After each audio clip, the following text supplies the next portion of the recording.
is entitled, As Thy Days, So Shall Thy Strength Be.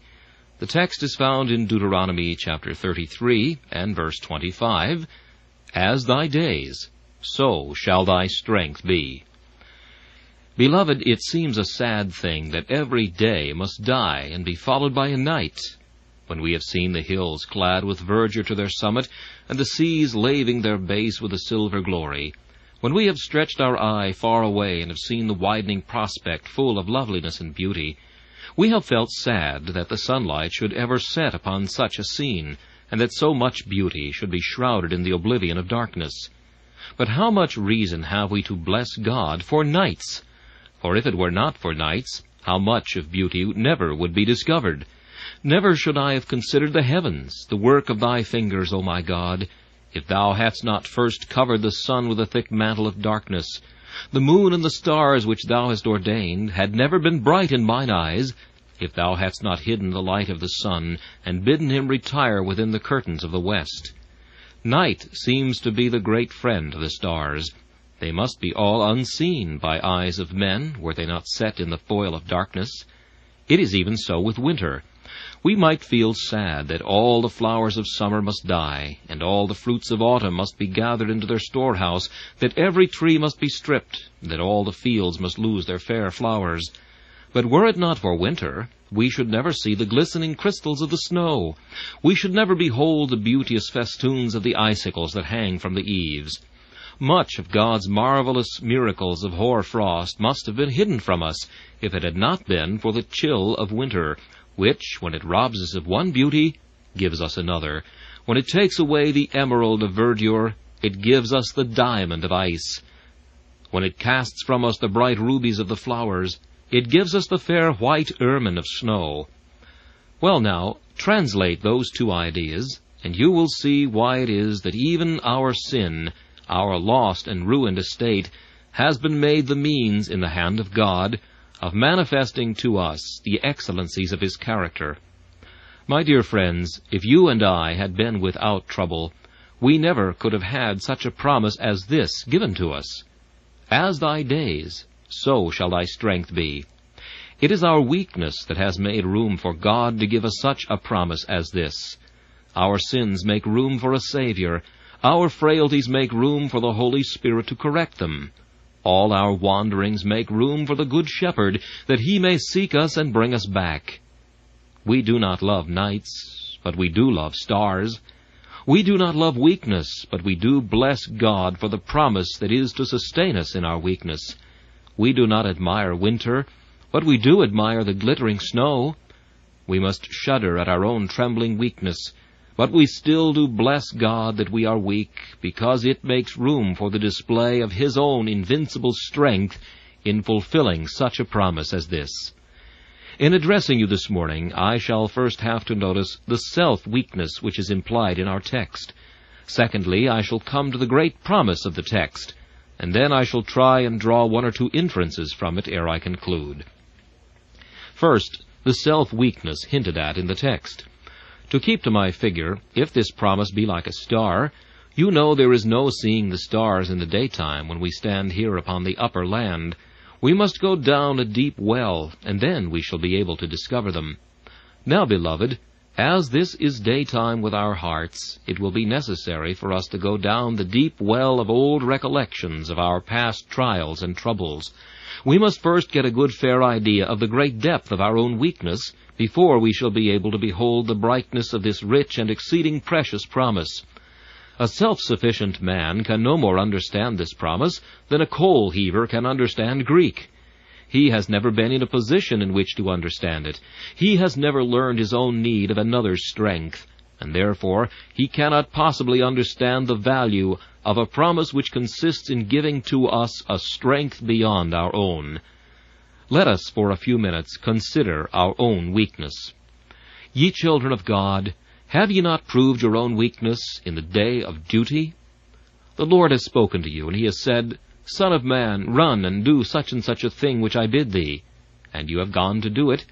But as you have been upon your way, a sense of great responsibility has bowed you down, and you have been ready to turn back even at the outset, and to cry, Send by whomsoever thou wilt send, but not by me. Reinforced by strength, you have gone to the duty, but while performing it, you have at times felt your hands hanging exceeding heavy, and you have had to look up many a time and cry, O Lord, give me more strength, for without thy strength this work must be unaccomplished. I cannot perform it myself. And when the work has been done, and you have looked back upon it, you have either been filled with amazement that it should have been done at all by so poor and weak a worm as yourself, or else you have been overcome with horror that you have been afraid the work was marred, like the vessel on the potter's wheel, by reason of your own want of skillfulness. I confess in my own position, I have 1,000 causes to confess my own weakness every day. In preparing for the pulpit, how often do we discover our weakness when 100 texts exhibit themselves, and we know not which to choose, and when we have selected our subject, distracting thoughts come in, and when we could concentrate our minds upon some holy topic, we find they are carried hither and thither, driven about like the minds of children by every wind of thought.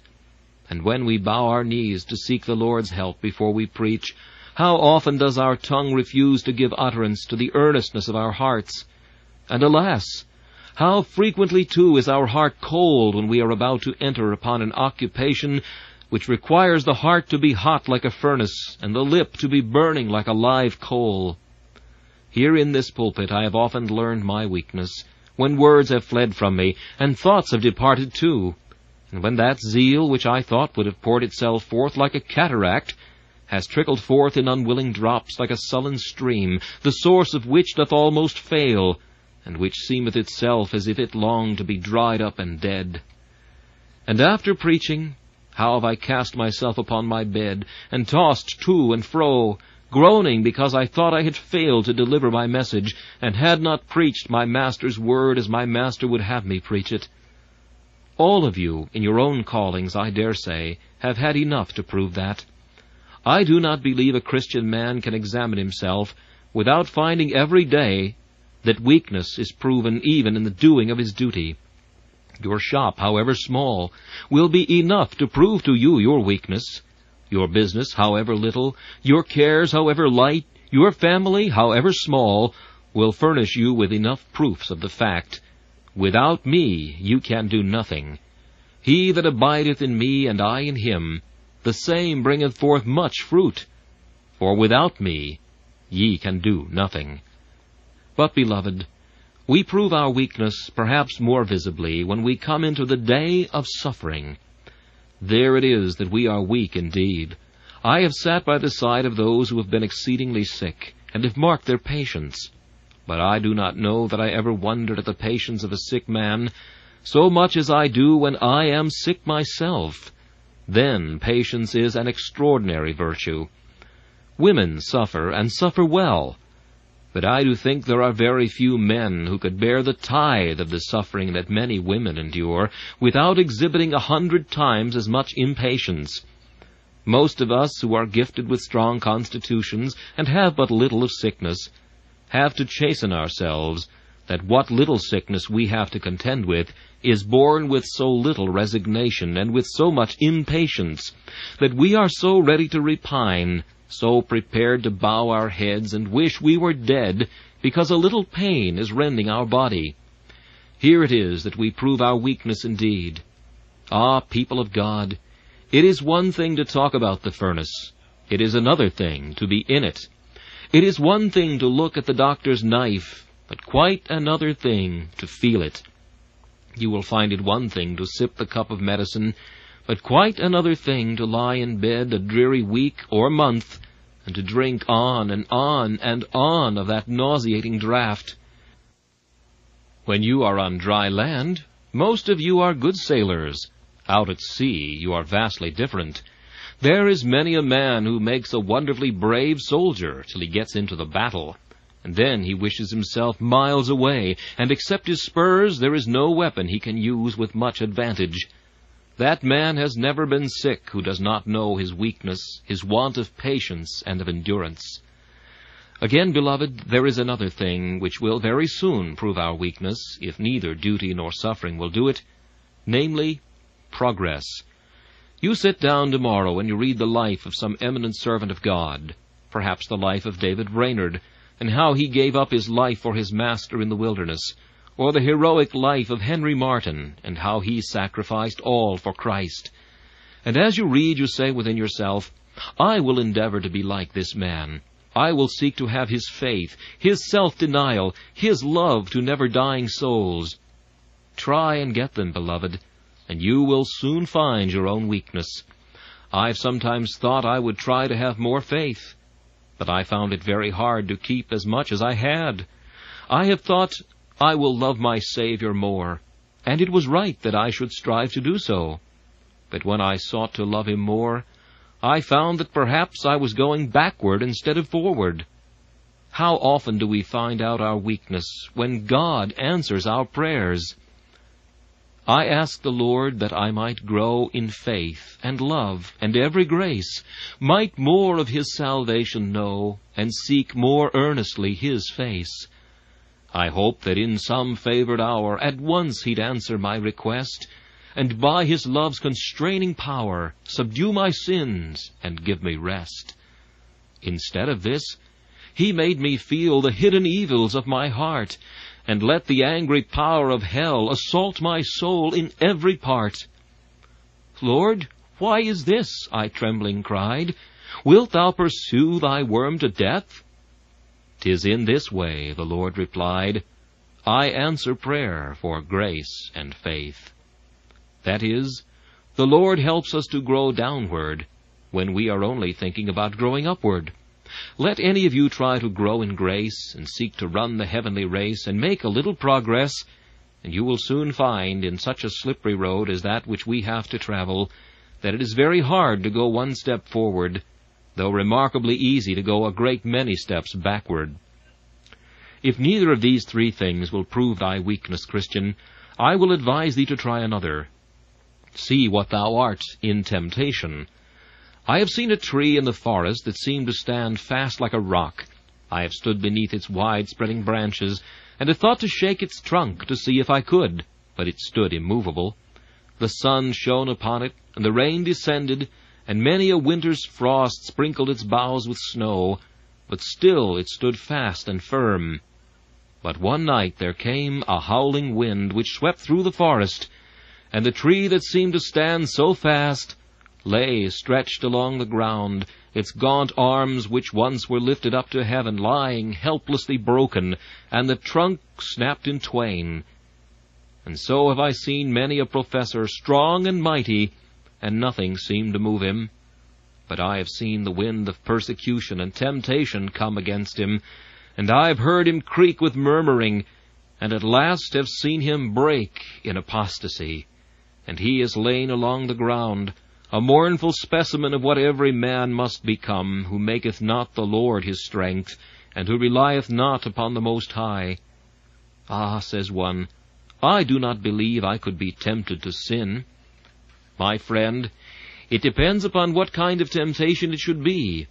There are many of us here who could not be tempted to drunkenness, and others who could not be tempted to lust. If the devil should set before some of you cups of the richest wines that ever came from the vintages of Burgundy or of Xerez, you would not care for them. If you did but sip them, it would suffice you. It would be in vain to tempt you with a drunkard's song. Nothing could induce you to lose your equilibrium by intoxicating liquors. But perhaps you are the very man whom a temptation of lust might overthrow, while there be other men whom neither lust nor wine can overcome, who may be led by a prospect of profit into that which is dishonest, and others again whom neither profit nor lust nor wine would turn aside, may be overthrown by anger or envy or malice. We have all our tender points. When Thetis dipped Achilles in the Styx, you remember she held him by the heel. He was made invulnerable wherever the water touched him, but his heel, not being covered with the water, was vulnerable. And there Paris shot his arrow, and he died. It is even so with us. We may think that we are covered with virtue till we are totally invulnerable, but we have a heel somewhere. There is a place where the arrow of the devil can make way. Hence the absolute necessity of taking to ourselves the whole armor of God, so that there may not be a solitary joint in the harness that shall be unprotected against the arrows of the devil. Satan is very crafty. He knows the ins and outs of manhood. There is many an old castle that has stood against every attack, but at last some traitor from within has gone without and said, I know an old deserted passage, a subterranean back way that has not been used for many a day. In such and such a field you will see an opening.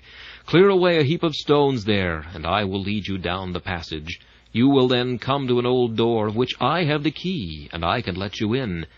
And so by a back way I can lead you into the very heart of the citadel, which you may then easily capture. It is so with Satan. Man knoweth not himself so well as Satan knows him. There are back ways and subterranean passages into man's heart, which the devil doth well understand. And he who thinketh that he is safe, let him take heed lest he fall. That is not a bad hymn of Dr. Watts after all, where he tells us that Samson was very strong while he wore his hair. But Samson, when his hair was lost, met the Philistines to his cost, shook his vain limbs with vast surprise, made feeble fight, and lost his eyes. The reason was because there was a back way into Samson's heart.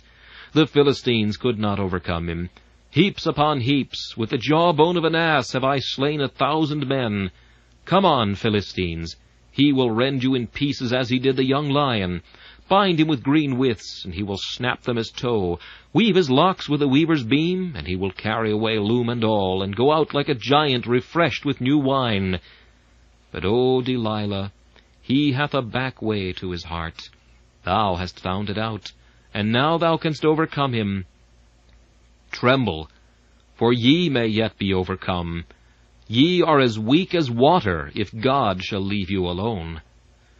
Now, I think if we have well surveyed these different points of our moral standing on earth, every child of God will be ready to confess that he is weak. I imagine there may be some of you ready to say, Sir, I am nothing. Then I shall reply, you are a young Christian. There will be others of you who will say, Sir, I am less than nothing.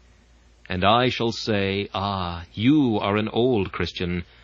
For the older Christians get, the less they become in their own esteem, the more they feel their own weakness, and the more entirely they rely upon the strength of God. Having thus dwelt upon the first point, we shall now come to the second, the great promise, As thy days, so shall thy strength be. In the first place, this is a well-guaranteed promise. A promise is nothing unless I have good security that it shall be fulfilled. It is vain for men to promise largely, unless their fulfillment shall be as large as their promise, for the largeness of their promise is just the largeness of deception. But here every word of God is true. God has issued no more notes for the bank of heaven than he can cash in an hour if he wills. There is enough bullion in the vaults of omnipotence to pay off every bill that ever shall be drawn by the faith of man or the promises of God. Now look at this one. As thy days, so shall thy strength be. Beloved, God has a strong reserve with which to pay off this promise. For is he not himself omnipotent, able to do all things? Believer, till thou canst drain dry the ocean of omnipotence, till thou canst break into pieces the towering mountains of almighty strength, thou never needest to fear. Until thine enemy can stop the course of a whirlwind with a reed, till he can twist the hurricane from its path by a word of his puny lip, thou needest not think that the strength of man shall ever be able to overcome the strength which is in thee, namely, the strength of God.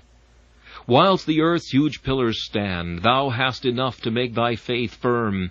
The same God who guides the stars in their courses, who directs the earth in its orbit, who feeds the burning furnace of the sun, and keeps the stars perpetually burning with their fires, the same God has promised to supply thy strength. While he is able to do all these things, think not he shall be unable to fulfill his own promise. Remember what he did in the days of old, in the former generations. Remember how he spake and it was done, how he commanded and it stood fast. Do you not see him in the black eternity? when there was nothing but grim darkness, there he stood, the mighty artificer. Upon the anvil there he cast a hot mass of flame, and hammering it with his own ponderous arm, each spark that flew from it made a world. There those sparks are glittering now, the offspring of the anvil of the eternal purposes, and the hammer of his own majestic might.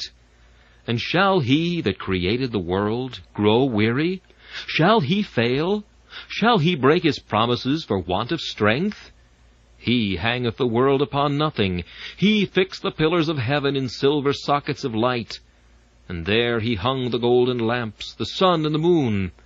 And shall he that did all this be unable to support his children? Shall he be unfaithful to his word for want of power in his arm, or strength in his will? Remember again, thy God, who has promised to be thy strength, is the God who upholdeth all things by the power of his hand. Who feedeth the ravens? Who supplies the lions? Doth not he do it? And how? He openeth his hand, and supplieth the want of every living thing. He has to do nothing more than simply to open his hand. Who is it that restrains the tempest? Doth not he say that he rides upon the wings of the wind, that he maketh the clouds his chariots, and holds the water in the hollow of his hand? Shall he fail thee? When he has put such a promise as this on record, shalt thou for a moment indulge the thought that he has outpromised himself, and gone beyond his power to fulfill? Ah, no. Who was it that cut Rahab in pieces, and wounded the dragon? Who divided the Red Sea, and made the waters thereof stand upright as a heap?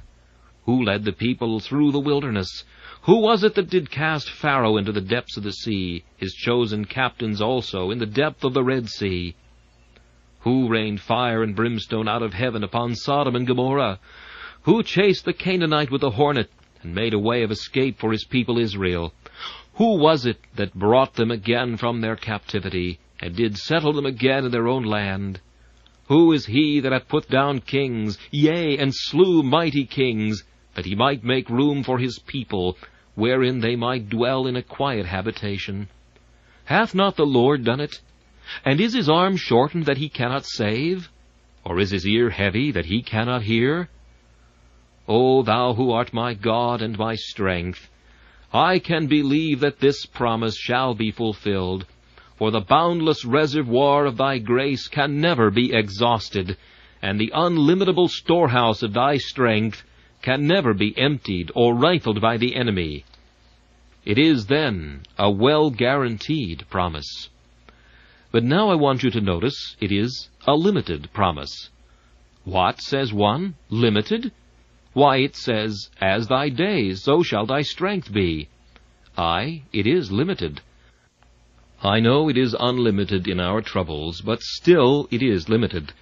First it says our strength shall be as our days are. It does not say our strength is to be as our desires are. Oh, how often have we thought, how I wish I were as strong as so-and-so, one who had a great deal of faith. Ah, but then you would have rather more faith than you wanted, and what would be the good of that? It would be like the manna that the children of Israel had. If they did not eat it in the day, it bred worms and stank. Still, says one, if I had faith like so-and-so, I think I should do wonders. Yes, but you would get the glory of them.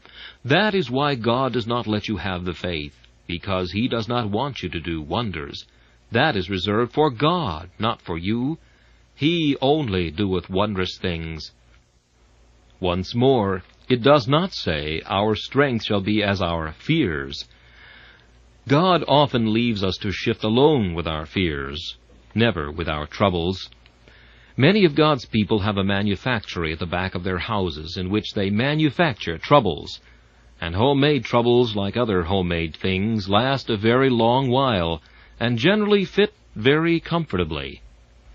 Troubles of God's sending are always suitable, the right sort for our backs, but those that we make are of the wrong sort, and they always last us longer than God's. I have known an old lady sit and fret because she believed she should die in a workhouse, and she wanted God to give her grace accordingly. But what would have been the good of that? because the Lord meant that she should die in her own quiet bedroom. I have heard of and known men who, being sick, believed they were dying, and wanted grace to die complacently. But God would not give it them, because He intended them to live, and why should He give them dying grace till they came to die?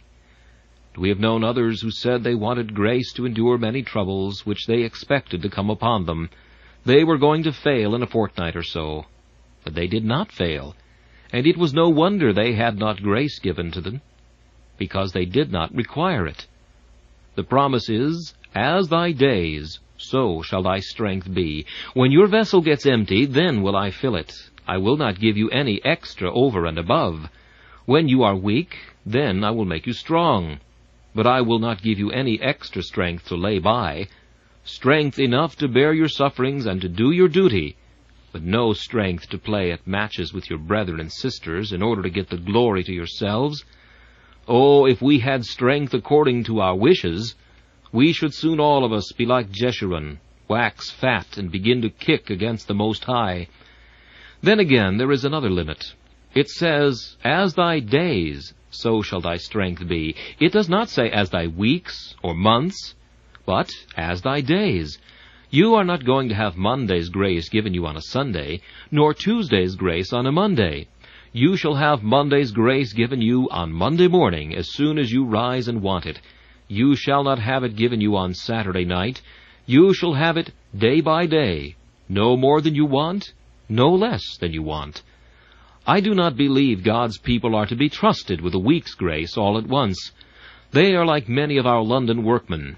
They get their wages on Saturday night, and then the rascals go and have St. Monday and St. Tuesday, and never do a stroke of work till Wednesday, when they go to the pawnbrokers with their tools to help them over till the next Saturday night. Now, I think God's children would do the same. If they had grace given them on Saturday to last them all through the week, I question whether the devil would not get a good deal of it, whether they would not be pawning some of their old evidences before the week was out, in order to live upon them, spending all their grace on Monday and Tuesday, spending very much of their strength in indulging in pride and boasting, instead of walking humbly with their God. No, as thy days, so shall thy strength be. Now, having said that the promise is limited, perhaps I am bound to add what an extensive promise this is. As thy days, so shall thy strength be. Some days are very little things. In our pocketbook we have very little to put down, for there was nothing done of any importance. But some days are very big days. Ah, I have known a big day, a day of great duties, when great things had to be done for God, too great, it seemed, for one man to do. And when great duty was but half done, there came great trouble, such as my poor heart had never felt before. Oh, what a great day it was! There was a night of lamentation in this place, and a cry of weeping, and of mourning, and of death. Ah, but blessed be God's name! Though the day was big with tempest, and though it swelled with horror, yet as that day was, so was God's strength. Look at poor Job. What a great day he had once! Master, says one, the oxen were plowing, and the asses feeding beside them, and the Sabaeans fell upon them and took them away. In comes another, and he says, the fire of God hath fallen on the sheep. Oh, says another, the Chaldeans have fallen upon the camels and taken them away, and I, only I, am left to tell thee. Still, you see, grace kept growing with the day. Still, strength grew as the trouble grew. At last comes the backstroke. A great wind came from the wilderness, and smote the house where thy sons and daughters were feasting, and they are dead, and I, only I, am left to tell thee. Grace still kept growing, and at last the grace did overflow the trouble, and the poor old patriarch cried, the Lord gave, and the Lord hath taken away. Blessed be the name of the Lord. Ah, Job, that was a big day indeed, and it was big grace that went with that big day. Satan sometimes blows up our days with his black breath, till they grow to such a cursed height that we know not how great the days must be. Our head whirls at the thought of passing through such a sea of trouble in so short a space of time. But oh, how sweet it is to think that the bed of grace is never shorter than a man can stretch himself upon it, nor is the covering of almighty love ever shorter than that it may cover us. We never need be afraid. If our troubles should become high as mountains, God's grace would become like Noah's flood. It would go 20 cubits higher till the mountains were covered. If God should send to you and to me a day such as there was none like it, neither should be any more, He would send us strength such as there was none like it, neither should there be any more. Do you see Martin Luther riding into Worms? There is a solitary monk going before a great council. He knows they will burn him. Did not they burn John Huss and Jerome of Prague? Both those men had safe conduct, and it was violated, and they were put to death by papists who said that no faith was to be kept with heretics.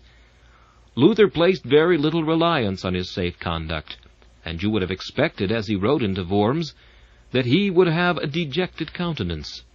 Not so. No sooner does he catch sight of Worms than someone advises him not to go into the city. Said he, "If there were as many devils in Worms as there are tiles on the roofs of the houses, I would enter." And he does ride in, and he goes to the inn, and he sits and eats his bread as complacently as if he were at his own fireside, and then he goes quietly to bed.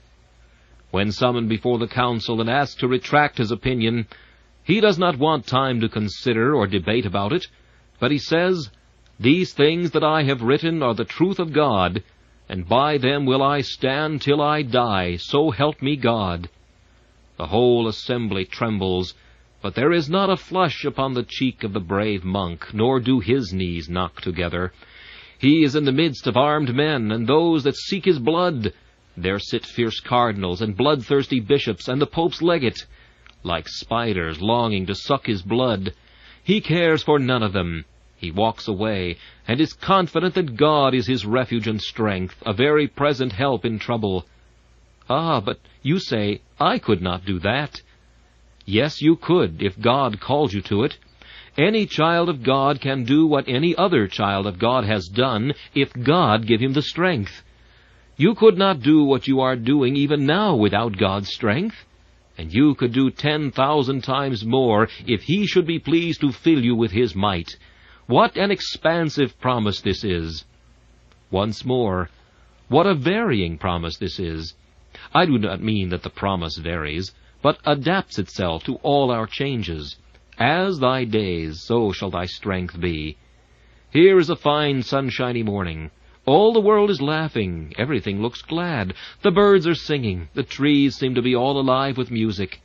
My strength shall be as my day is, says the pilgrim.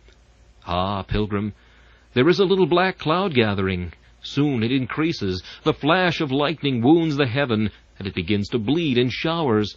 Pilgrim, as thy days, so shall thy strength be. The birds have done singing, and the world has done laughing, but as thy days, so shall thy strength be. Now the dark night comes on, and another day approaches, a day of tempest and whirlwind and storm. Dost thou tremble, pilgrim? As thy days, so shall thy strength be. But there are robbers in the wood. As thy days, so shall thy strength be. But there are lions which shall devour me. As thy days, so shall thy strength be. But there are rivers. How shall I swim them? Here is a boat that may carry thee over. As thy days, so shall thy strength be. But there are fires. How shall I pass through them? Here is the garment that will protect thee. As thy days, so shall thy strength be. But there are arrows that fly by day. Here is thy shield. As thy days, so shall thy strength be. But there is the pestilence that walketh in darkness. Here is thy antidote. As thy days, so shall thy strength be. Wherever you may be, and whatever trouble awaits you, as thy days, so shall thy strength be. Children of God, cannot you say that this has been true hitherto? I can. It might seem egotistical if I were to talk of the evidence I have received of this during the past week, but nevertheless I cannot help recording my praise to God. I left this pulpit last Sunday as sick as any man ever left the pulpit, and I left this country, too, as ill as I could be. But no sooner had I set my foot upon the other shore, where I was to preach the gospel, than my wonted strength entirely returned to me. I had no sooner buckled on the harness to go forth and fight my Master's battle, than every ache and pain was gone, and all my sickness fled. And as my day was, so certainly was my strength. I believe if I were lying on a dying couch, if God called me to preach in America, and I had but faith to be carried down to the boat, I should have strength given me, though I seemed to be dying, to minister as the Lord had appointed me. And so would each of you, wherever you might be, find that as your day was, so your strength should be. And in conclusion, what a long promise this is. You may live till you are never so old, but this promise will outlive you. When thou comest into the depths of the river Jordan, as thy days, so shall thy strength be. Thou shalt have confidence to face the last grim tyrant, and grace to smile even in the jaws of the grave. And when thou shalt rise again in the terrible morning of the resurrection, as thy days, so shall thy strength be. Though the earth be reeling with dismay, thou shalt know no fear. Though the heavens are tottering with confusion, thou shalt know no trouble. As thy days, so shall thy strength be. And when thou shalt see God face to face, though thy weakness were enough to make thee die, thou shalt have strength enough to bear the beatific vision. Thou shalt see him face to face, and thou shalt live. Thou shalt lie in the bosom of thy God, immortalized and made full of strength. Thou shalt be able to bear even the brightness of the Most High. What inference shall I draw except this? Children of the living God, be rid of your doubts, be rid of your trouble and your fear. Young Christians, do not be afraid to set forth on the heavenly race. You bashful Christians that, like Nicodemus, are ashamed to come out and make an open profession, don't be afraid. As your day is, so shall your strength be. Why need you fear? You are afraid of disgracing your profession. You shall not. Your day shall never be more troublesome or more full of temptation than your strength shall be full of deliverance. And as for you that have not God to be yours, I must draw one inference for you. Your strength is decaying. You are growing old, and your old age will not be like your youth. You have strength which you prostitute to the cause of Satan, which you misuse in the service of the devil. When you grow old, as you will do, unless your wickedness shall bring you to an early grave. They that look out of the windows must be darkened, and the grasshopper must be a burden to you, and your strength shall not be as your day. And when you come to die, as die you must, then you shall have no strength to die with. You must die alone. You must hear yon iron gates creak on their hinges, and no guardian angel to comfort you as you go through the dreary vault. And you must stand at God's great bar at the day of resurrection, and no one to strengthen you there. How will your cheek blanch with terror? How will your soul be affrighted with horror when you shall hear it said, "Depart, ye cursed, into everlasting fire in hell, prepared for the devil and his angels." You have no such promise as this to cheer you onward, but you have this to drive you to despair. Your days shall become heavier, but your strength shall become lighter. Your sorrows shall be multiplied, and your joys shall be diminished. Your days shall shorten, and your nights shall lengthen. Your summer shall become dimmer, and your winter shall become blacker. All your hopes shall die, and your fears shall live. You shall reap the harvest of your sins in the dreadful vintage of eternal wrath. May God give us all grace, so that when days and years are past, we all may meet in heaven. There are some people here that I have seen a great many times, and I thought they would have been converted before now. I asked them one question, and it is this: What will you do in the swellings of Jordan, when death shall get hold upon you? What will you do then?